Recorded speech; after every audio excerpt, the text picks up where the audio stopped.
જેમ બા જે ખંભલાઈમાં કેટલાય બાળકો અમારી નકલ કરતા હોય છે કે હું જેમ બોલું ને કે આજે 22મી મે 2024 બુધવાર સવારના 10:45 થઈ છે.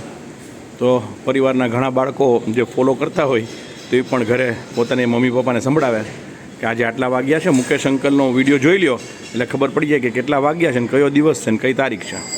તો ભલે ને કાંઈ વાંધો નહીં, મજા આવે છે. ખાસ ભાઈઓ, આજનો વિડીયો હું એટલા માટે શૂટ કરી રહ્યો છું કે કેટલાય પરિવારો, આપણા 84 જાતના બ્રાહ્મણો છે. આપણે કોઈના કમ્પેરિઝન નથી કરતા, પણ આપણે કોઈ મંદિર, કોઈ સંસ્થા શેના વિશે પણ અત્યારના યુગમાં હવે પત્ર વ્યવહાર લગભગ બંધ થતો જાય છે. એક નિર્જીવ વસ્તુ જેનો આવિષ્કાર, શોધ, science is blessings or curse. આપણે જ્યારે નાનકડા હતા ત્યારે આપણે આવું ભણાવવામાં આવતું કે science is blessings or curse. અત્યારે જ્યારે સોનાનું કામ ચાલી રહ્યું છે ત્યારે કોઈ એવું વાક્ય પણ આવે કે iron is more useful than gold. Iron is more useful than gold, but gold is most precious in the comparison of every metal.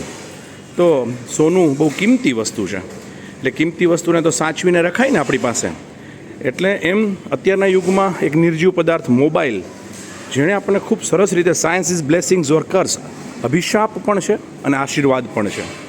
આપણે એને કેવી રીતે લઈએ છીએ, તો આપણે શું કર્યું કે આપણે કઈ રીતે લીધું આપણને ખબર છે કે આપણે કદાચ એડિક્ટ થઈ ગયા છીએ મોબાઈલથી. એના વગર ચાલે એવું નથી.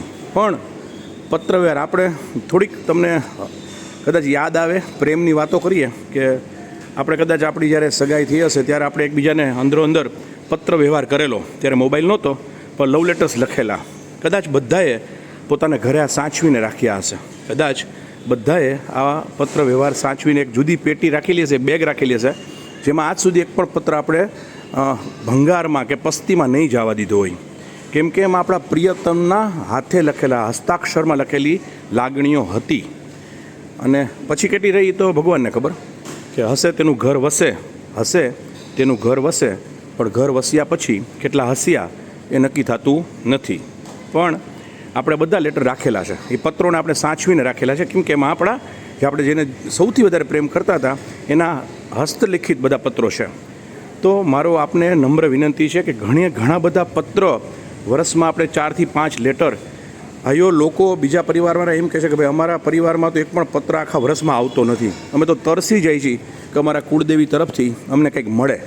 જ્યારે આપણા પરિવારમાં વર્ષમાં 4-5 વાર કંઈક ને કંઈક વસ્તુ મોકલવામાં આવે છે, લેટર મોકલવામાં આવે છે, જનોઈ મોકલવામાં આવે છે, પંચાંગ મોકલવામાં આવે છે, પત્રો જાય છે. પણ બહુ દુઃખ સાથે, અનહદ દુઃખ સાથે ઓછામાં ઓછા 70% લોકો એવા છે કે જે પત્રો વાંચતા જ નથી. કેમ કે જો વાંચતા હોય, જોતા હોય તો કંઈક તો રિસ્પોન્સ કરતા હોય, કંઈક જવાબ દેતા હોય, કંઈક ભાગ લેતા હોય. 2010થી જોતા આવ્યા છીએ કે જે યજ્ઞમાં જે લોકો એ 200, 300, 400 કપલ છે, દર વર્ષે એ અતિ ભાગ્યશાળી, પુણ્યશાળી છે કે દર વખતે એ જ લોકો ભાગ લેતા હોય છે. 7000 પરિવારમાંથી યુટ્યુબની અંદર હમણાં આપણે ખૂબ કીધું, પછી 7000 પરિવારમાંથી તમે 5 તમારા ઘરમાં 5 વ્યક્તિ તો હશે ને, તો 35,000 વ્યક્તિઓ આપણા પરિવારમાં છે. યુટ્યુબમાં માત્ર 2800 મેમ્બર આજની તારીખે છે. ફેસબુક ઉપર આપણું ઓફિશિયલ પેજ છે, એમાં 6500 લોકો ફોલો કરે છે. પણ યુટ્યુબની અંદર માત્ર 35,000 પરિવાર, 35,000 મેમ્બરમાંથી માત્ર આટલા જ. અને એવી કેટલીય ચેનલ છે જેની કોઈ કિંમત ન હોય, એમાં લાખો લોકોએ સબસ્ક્રિપ્શન કરેલું હોય. તો આપણે નમ્ર વિનંતી છે કે યુટ્યુબને સબસ્ક્રાઈબ કરો. ફેસબુક અને ફ્રી છે, મફત. ખાલી આંગળીને એક ટેરવાથી ક્લિક કરવાનું છે, જેથી તમને બધા વિડીયો અપલોડ થાય, બધી માહિતી મળે, આપણે જોડાયેલા રહીએ. કદાચ કાંઈ કન્ટ્રીબ્યુટ ના કરી તો કાંઈ નહીં, પણ એક ભાવથી માળા તો કરી શકીએ ને. હું તમને દેખાડું છું કે એક પત્ર તૈયાર થઈ જવા રહ્યો છે. શ્રી સુવર્ણ કળશ, શ્રી રૂરુ ભૈરવ દાદા પ્રાણ પ્રતિષ્ઠા, શ્રી મહાશક્તિ સહસ્ત્રચંડી ભૈરવ યજ્ઞ 31 ડિસેમ્બર 2024થી 5 જાન્યુઆરી 2025 વચ્ચે. માંડલ બહુ જ નાનકડું ગામ છે, કોઈ સ્વયંસેવક નથી મળતા. સ્કૂલમાં રજા લેવડાવી અથવા અડધા દિવસની રજા હોય ત્યારે નાના સાવ જેને બહુ જ આર્થિક સ્થિતિ નબળી હોય એવા બાળકોને ભેગા કરી એને પ્રોત્સાહન આપીએ, પૈસા આપીએ, આઈસ્ક્રીમ ખવડાવીએ, આજે નાસ્તો કરાવડાવ્યો. એ બંને એટલું દાન પુણ્ય પણ થાય. અને જુઓ કેટલા ઉત્સાહથી બધાય, સાવ નાના, લગભગ બધા 10 વર્ષથી નીચેના બાળકો છે, એને પ્રેમથી કરે છે. પ્રેમથી કરે. કોઈ એની પાસે આપણે બોલવું નથી કરતા, કોઈ પૈસા માટે નથી કરતા. એ લોકો સેવા આપવા આવે છે. ગામ છે નાનકડું એટલે સેવા આપવા આવે છે. આ કોઈ બાળકો પાસે મજૂરી કરવાની વાત નથી, પણ સેવા આપવા આવે છે માના દરબારમાં, અને બધા માતાજી સાથે જોડાયેલા છે. એટલે બધાય પ્રેમથી જય કંબલાઈ માં. મજા આવે છે? બહુ મજા આવે છે. અજયભાઈ, રાજમામા અને હાર્દિક, આપણો નવો પરિવારમાંથી જોડાયેલો એક સભ્ય.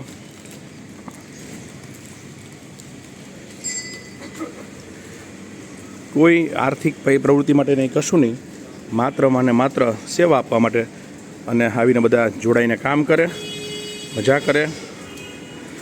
તો એટલી વિનંતી છે આપને કે પ્લીઝ, ખંભલાઈ માનું ધામ આપણા સૌનું છે. સેવા મેળવવાને બદલે આપવાનો આગ્રહ રાખો. મારી તો માત્ર એટલી જ નમ્ર વિનંતી છે કે જે પત્ર તમને ઘરે મળે એનું એક એક લીટી વાંચો તો ખરા. બસ એક એક શબ્દ વાંચીએ, એને ઉતારીએ. કદાચ કોન્ટ્રીબ્યુટ હું પર લખું છું કે આમાં આપનું નામ અવશ્ય હોવું જોઈએ, અને છે. આપણે જાણીએ જ છીએ કે આપણું નામ એમાં નથી.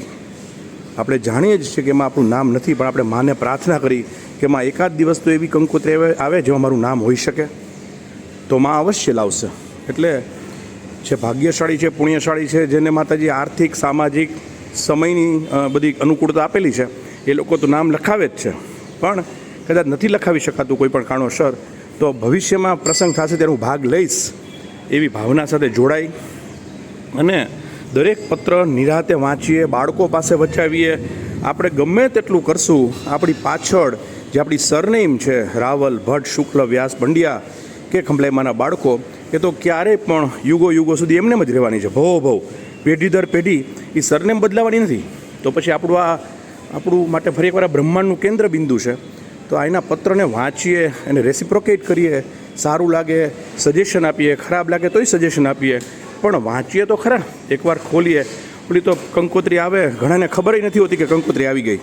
તેવું આપણે ન કરીએ, હૃદયથી વાંચીએ અને રેસિપ્રોકેટ કરીએ. જય અંબા ખભે ખભા મિલાવશું તો વાલી ખંભલાઈ માં ખૂબ જ રાજી થશે. જય કંબલાઈ માં, કેવડ તુજ કરુણા.